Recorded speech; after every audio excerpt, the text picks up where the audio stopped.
The message came on a Tuesday. Han Sung was eating breakfast when his phone rang. The voice on the other end was tense. "Come to the base now. We have a situation." Han did not ask questions. As Earth's top diplomat for space matters, he knew that an urgent call meant something big had happened. When he arrived at the Space Command Center, the room was full of people. Some looked scared. Others looked excited. All of them were staring at the big screen on the wall. "What's going on?" Han asked. General Choi pointed at the screen. "This came in an hour ago. It's not from Earth." Han looked at the screen. Strange symbols flashed across it, changing and shifting. As he watched, the symbols began to form into words he could understand. "It's translating itself?" Han asked. "Yes," said Dr. Park, the head scientist. "Whatever sent this knows how our computers work. It's rewriting our code to make itself clear." The message finished forming. Han read it aloud. "To the people of Earth, we are the Stellar Accord, a union of 27 spacefaring species. We have been watching your world for some time. We come with important news. Your planet has been chosen. We will arrive in 7 days to explain. This is not a threat, but the matter is urgent. Please prepare a meeting place." The room was silent for a long moment. "Chosen for what?" General Choi finally asked. Han shook his head. "I don't know, but we have 7 days to get ready." Those 7 days went by fast. The world's leaders argued about what to do. Some wanted to hide. Some wanted to fight. In the end, they decided to meet the aliens and hear what they had to say. The meeting place was a wide field in the middle of nowhere. Han stood with a small team, waiting. The air felt heavy with worry. Then it happened. The sky opened up. That was the only way Han could think to describe it. One moment there was blue sky, and the next moment there was a hole in the air. Through the hole came a ship. It was smooth and silver, shaped like a leaf. It landed softly on the grass. A door opened in the side of the ship. 3 beings walked out. The first was tall and thin, with 4 arms and skin that looked like tree bark. The second was shorter, round, with no clear head but 7 eyes spread across its body. The third looked almost human, except for its blue skin and the fins on its arms. Han stepped forward. "Welcome to Earth. I am Han Sung, speaking for all humans." The blue one spoke. Its voice was like water flowing. "I am Kel, speaking for the Stellar Accord. These are my fellow representatives, Taz and Mur." "You said our planet was chosen," Han said. "What does that mean?" Kel's face grew serious. "Your planet has been chosen as a battlefield." Gasps came from the human team. Han kept his face calm, though his heart beat faster. "A battlefield for what?" he asked. "The Stellar Accord has many members, but not all get along," Kel explained. 2 of our members have a dispute that cannot be solved through normal means. In such cases, we use the Arbitrium." "What is the Arbitrium?" Han asked. "It is an ancient system, older than any of our species," Taz, the tree-like alien, said. "It chooses a neutral world and selects champions to fight for each side. The winner of the battle wins the dispute. And you're saying Earth is this neutral world?" Han could not believe what he was hearing. "No," Mur, the round one, said. Its voice buzzed like bees. "The Arbitrium did not choose your world. It chose your world's champions." Han felt a chill. "Humans will not fight in your war." The 3 aliens looked at each other. Then Kel turned back to Han. "You misunderstand," Kel said. "The Arbitrium has chosen champions from your world. They are not human." "What?" Han was confused now. "If not humans, then what?" "That," said Kel, "is what we are here to find out." 2 days after the aliens arrived, Han stood in a large room with world leaders and top scientists. The aliens had set up a strange device in the center. It looked like a glass ball on a metal stand, but inside the ball, lights moved like tiny stars. This is a viewer for the Arbitrium, Kell explained. It will show us what has been chosen. Kim Jae, Earth's best military mind, stepped forward. He was a short man with sharp eyes who never missed anything. You still haven't told us what the Arbitrium really is, he said. Mur, the round alien with 7 eyes, spun slightly. This was how it showed interest. The Arbitrium is very old. Older than any of our civilizations, Mur said. It is part machine, part living thing. It was made to stop wars by having small battles instead. The Arbitrium is fair, Taz added, its tree-like skin rustling. It picks the best fighters from each world. It knows who can win. And what happens to the losers? Kim Jae asked. The aliens were quiet for a moment. The losing side must give up what they want, Kell finally said. In this case, a solar system with many resources. Han stepped closer to the glass ball. How does it choose? We will see soon, Kell said. The Arbitrium scans your world now, looking for the right champions. The lights in the ball moved faster. Images started to flash inside it. First, they saw cities, then forests, then oceans. The ball was looking at all of Earth. It is searching for the best fighters, Taz explained. The ones with the right skills. Everyone expected to see soldiers or athletes, maybe martial artists or military leaders. But the ball kept showing animals. Dolphins swimming, ravens flying, ants building. Kim Jae frowned. Is it broken? No, Kell said, sounding surprised. It is choosing. The ball suddenly glowed bright blue. When the light faded, 2 images stayed. One showed a pod of dolphins in the Pacific Ocean. The other showed a group of ravens in a forest. These are your champions, Kell announced. The room exploded with voices. Animals? Is this a joke? How can dolphins fight? Ravens? Against alien warriors.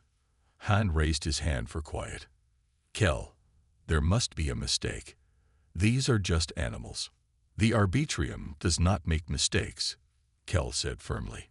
It has chosen the dolphins and ravens as Earth's champions. This has never happened before, Mur admitted. Usually, the dominant species is chosen. Kim Jae's eyes narrowed. You mean humans? Yes, Taz said. We expected the Arbitrium to choose humans. This is unexpected. What does it mean? Han asked. It means, Kell said slowly, that the Arbitrium sees something in these creatures that makes them better suited to the battle than humans. The world leaders argued more, but the aliens would not change their minds. The Arbitrium had chosen, and its choice was final. Later that day, Han and Kim Jae walked together outside. We need to understand why it chose them, Han said. We need experts. Kim Jae nodded. I know who to call. The next morning, 2 new people joined their team. Park Sun, a woman who had studied dolphins for 20 years, and Lee Jun, a man who knew everything about birds, especially ravens. The dolphins chosen are a special pod, Park Sun explained, looking at data from the Arbitrium. They have unique clicking patterns, more complex than normal. And these ravens, Lee Jun added, they're known to use tools and solve problems. They're among the smartest birds on Earth. But can they fight? Kim Jae asked. No one had an answer. That night, as Han looked at the stars, he wondered what the aliens weren't telling them. Why would an ancient system choose animals over humans? What kind of battle was this really? And most importantly, what would happen to Earth if their animal champions lost? The aliens set up a special base by the ocean. It had 2 parts, one on the shore for the ravens and one underwater for the dolphins. Park Sun stood on a platform above the water, watching the pod of 7 dolphins swim below. They know something is different, she told Han. They keep looking at our equipment. The dolphins were not ordinary. The Arbitrium had chosen them for a reason. They swam in perfect patterns, always aware of each other. The lead dolphin, a large male with a small scar on his fin, seemed to direct the others with special clicks. "I'm going to call him Ta," Park said. "It means great in Korean." On the shore, Lee Jun watched the ravens. There were 12 of them, black feathers shining in the sun. They moved as one group, but it was clear that one raven led them. This raven was slightly larger, with a few white feathers on its chest. "That's the leader," Lee said. "I'll call him Do." It means path in Korean. The aliens watched all of this with great interest. "We have never seen the Arbitrium choose non-dominant species before," Kel said. "This is new to us." "What exactly will they have to do in this battle?" Han asked. Taz, the tree-like alien, moved its 4 arms in a pattern. "The battle has many parts: problem-solving, strategy, adaptation, combat." "Combat." Park looked worried. "You expect dolphins to fight?" "The Arbitrium creates a special battle space," Mur explained. "It will be fair to all champions." Kim Jae had been quiet, watching everything. Now he spoke. "What are they fighting against?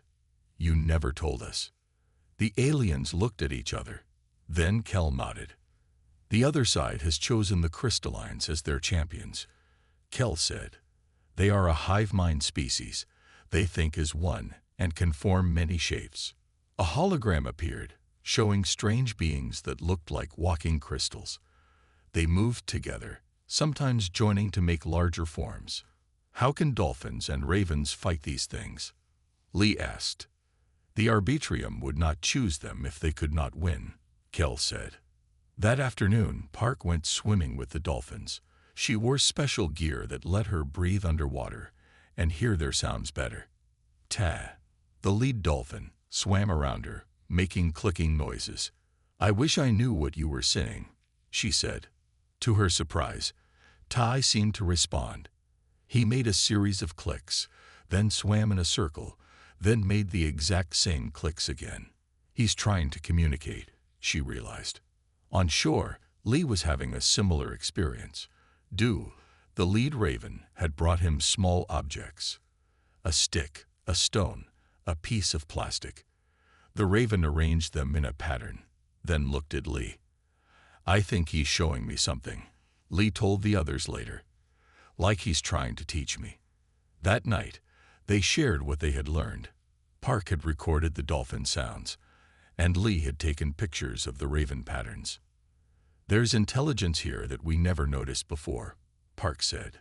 "Not just animal intelligence, something more." Han looked at the aliens. "Did the Arbitrium change them somehow?" "No," Kel said. "The Arbitrium only finds what is already there." "You mean these animals were always this smart?" Kim Jae asked, surprised. "Perhaps they were," Mur said. "Perhaps humans just never noticed." The next morning brought a shock. The dolphins and ravens were communicating with each other. A raven would fly over the water, making calls, and the dolphins would respond with clicks. Then the dolphins would jump in patterns, and the ravens would fly in similar patterns.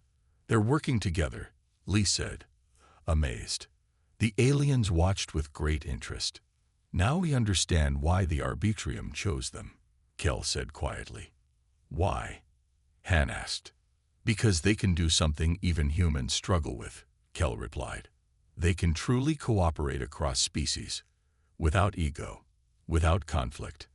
Han looked at the animals again. For the first time, he felt a strange hope.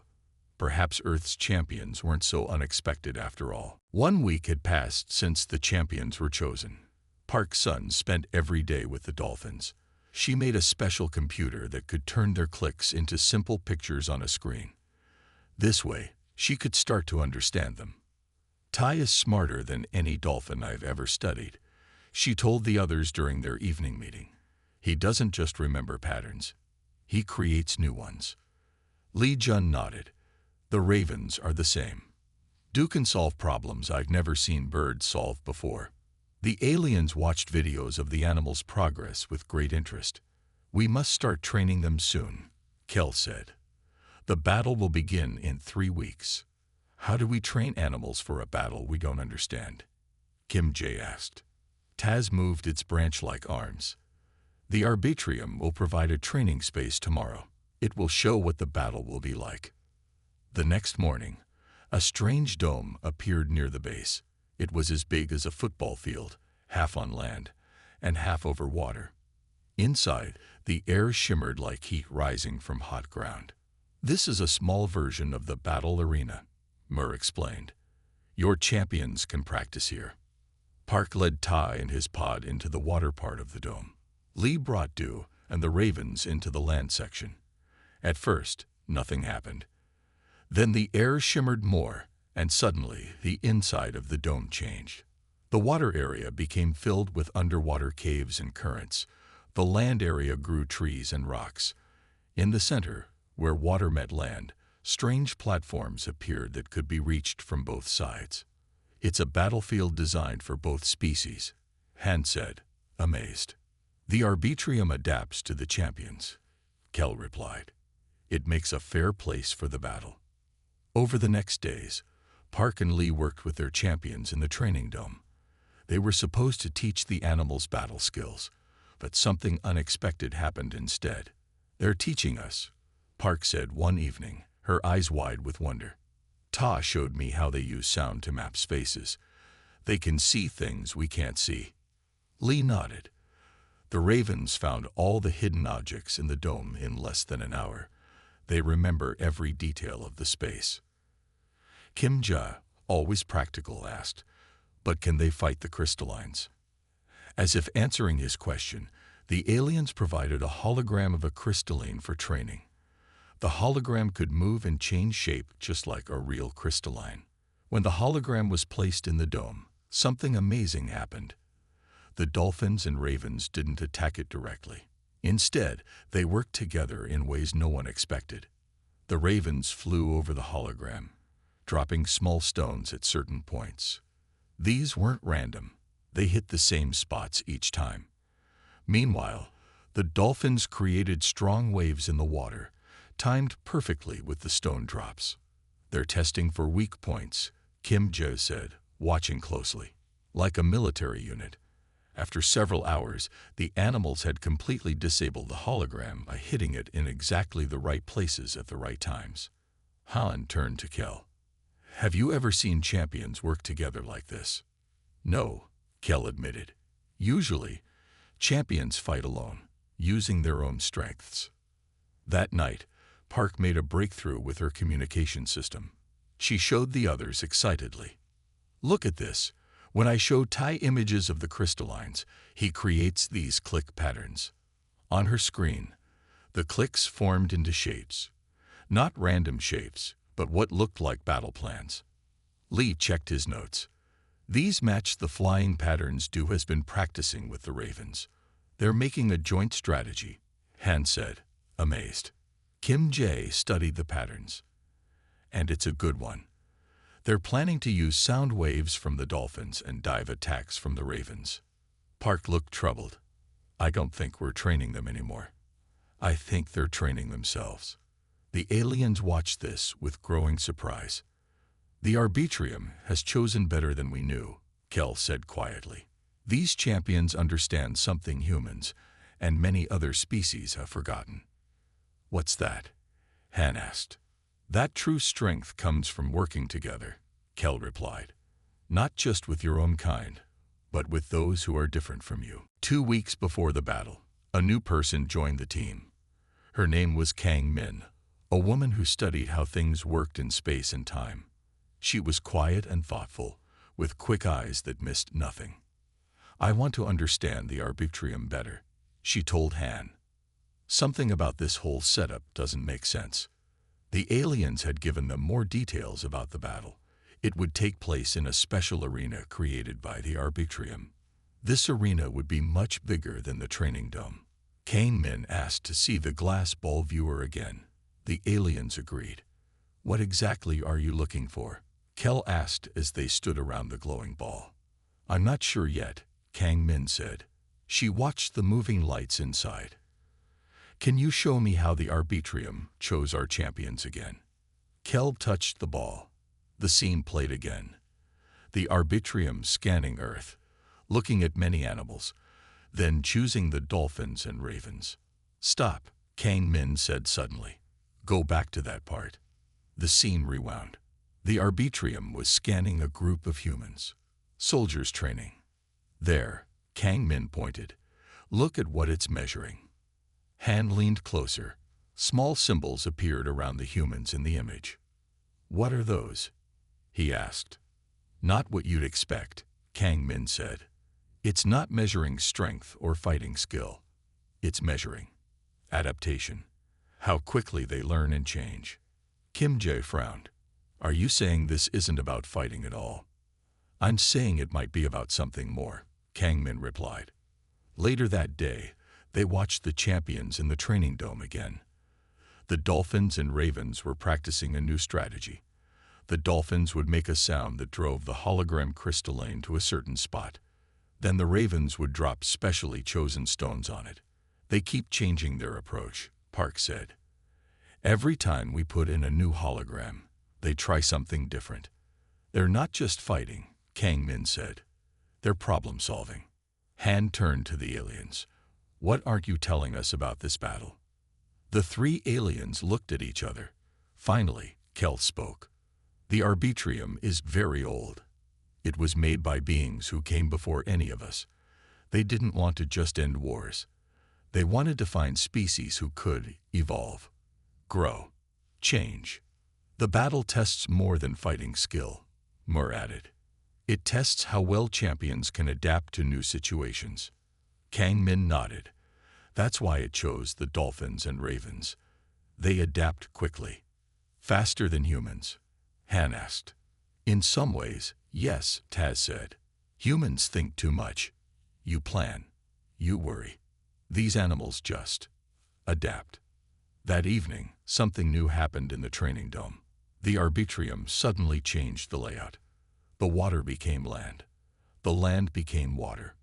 Everything was backward. The humans expected the champions to be confused. Instead, the dolphins and ravens adjusted immediately. They completely changed their strategy within minutes. "Incredible," Lee whispered. "It took them almost no time to adapt." Kang Min watched carefully.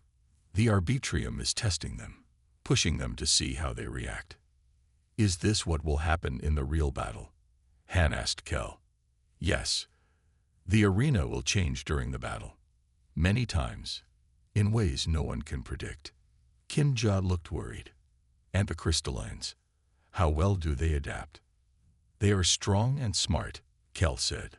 "But they think as one mind. This makes them powerful, but sometimes slow to change." That night, Han found Kang Min still watching recordings from the training. "What are you thinking?" he asked her. "I'm thinking we've been looking at this all wrong," she said. "We thought the Arbitrium chose animals because humans weren't good enough. But what if it chose them because they have something we lost?" "What's that?" "The ability to change without overthinking it," she said. "To work together without ego getting in the way." Han looked at the screen where dolphins and ravens moved together in perfect balance. "So the battlefield didn't reject humans," he said slowly. "No," Kang Min replied. "It's teaching us something." The day before the battle, everyone was tense. Han had not slept well for days. He stood by the ocean, watching the dolphins jump and dive. Park Sun stood beside him, her face worried. "I don't feel right about this," she said. "Sending animals to fight our battles." "They're not fighting our battles," Han reminded her. "This isn't about humans. The Arbitrium chose them, not us." Still, he understood her worry. In the past weeks, they had all grown close to the champions. Ta, the lead dolphin, now swam right up to Park when she entered the water. Du, the lead raven, would sit on Lee's shoulder and make soft sounds in his ear. "They're not just animals anymore," Park said. "Not to me." Across the base, Lee Jun was having the same thoughts. He watched Du organize the other ravens, placing small objects in patterns on the ground. "What are you planning?" he asked the bird. Du looked at him with eyes that seemed too wise for a raven. Then the bird flew to a screen where images of the crystallines were shown. Du pecked at certain points on the crystal bodies. Kim Jae, who was watching, nodded. He's showing weak points again. The joints where the crystals connect. The aliens had explained more about the crystallines. They were beings made of living crystal who could join together to make larger forms. They were strong but had key weak points where the crystals connected. Will our champions be safe? Lee asked Kel later that day. The Arbitrium does not seek to destroy, Kel said, only to test, but there is always risk in battle. That evening, they all gathered for a final meeting. The battle would begin at sunrise. We have learned that the arena will be a large island with both water and land, Kel explained. Your champions will start at one end. The crystallines will start at the other. What are the rules? Kim Jae asked. There are 3 challenges, Mer said. First, finding the center point of the arena. Second, solving a puzzle the Arbitrium creates. Third, direct competition with the other champions. Kang Min, who had been quiet, suddenly spoke. What happens to Earth if we lose? The aliens were silent for a moment. The Arbitrium's choice is final, Taz finally said. If your champions lose, the Stellar Accord must respect that outcome. Meaning what? Han pressed. Meaning the dispute will be settled in favor of the other side, Kel said. They will gain control of the solar system they want. And Earth, Han insisted. What happens to us? Kel looked uncomfortable. The losers must also offer something of value, something equal to what the winners gain. You never mentioned this, Kim Jae said, his voice hard. We did not wish to worry you, Mer replied. What would Earth have to give up? Park asked. The Arbitrium would decide, Kel said. But it would be significant. A heavy silence fell over the room. Later that night, Han found Park and Lee by the water. They were watching Tai and Du. Amazingly, the dolphin and the raven seemed to be communicating directly. Tai would make clicking sounds, and Du would respond with calls. They've created their own language, Park said softly. Something neither dolphins nor ravens had before. How is that possible? Han asked. The Arbitrium, Lee suggested. Kang Min thinks it might be helping them evolve faster, pushing them to develop new abilities. As they watched, Ta dove deep, then shot up through the water, leaping high into the air. Du flew down at the same moment, meeting the dolphin at the highest point of his jump. They touched briefly, fin to wing, before each returned to their element. They're ready, Park said, wiping a tear from her eye. Whatever happens tomorrow, they're ready. Han nodded, but his heart was heavy. The aliens had not been honest about the stakes. Earth had something to lose now, something significant, and no one knew what that meant. As the sun set on the eve of battle, Han wondered if the Arbitrium had made a mistake after all, not in choosing animals over humans, but in choosing Earth at all. The morning of the battle came with a strange light in the sky. Above the ocean, a large circle of energy formed. It was blue and green, like Earth seen from space. The Arbitrium opens the arena, Kel explained. Everyone gathered to watch. The dolphins and ravens were calm. Ta clicked to his pod, and they formed a perfect line in the water. Du called to the ravens, and they arranged themselves on the shore, ready to fly. It is time, Taz said. A beam of light came down from the circle in the sky. It touched the water where the dolphins waited, then moved to touch the ravens. In a flash of light, the champions vanished. Where did they go? Park asked, worried. Into the battled arena, Mer said. We can watch through this. The glass ball viewer grew larger, showing a clear image of a strange island. Half was covered in water, half in land. At one end, the dolphins and ravens appeared. At the far end, the crystallines formed. There were 20 of them, each about the size of a human. Their bodies were made of clear crystal that caught the light. They could join together to make larger forms, like a changing puzzle. The first challenge begins, Kel announced, finding the center of the arena. On the screen, both teams started to move. The crystallines joined together to make a tall tower. From the top, they could see the whole island. Smart, Kim Jae said. They can spot the center from above. But Earth's champions had their own plan. 3 dolphins swam along the shore, using sound to map the waterside. 6 ravens flew in wide circles, viewing the land. They were working together, sharing information somehow. How are they communicating? Han asked.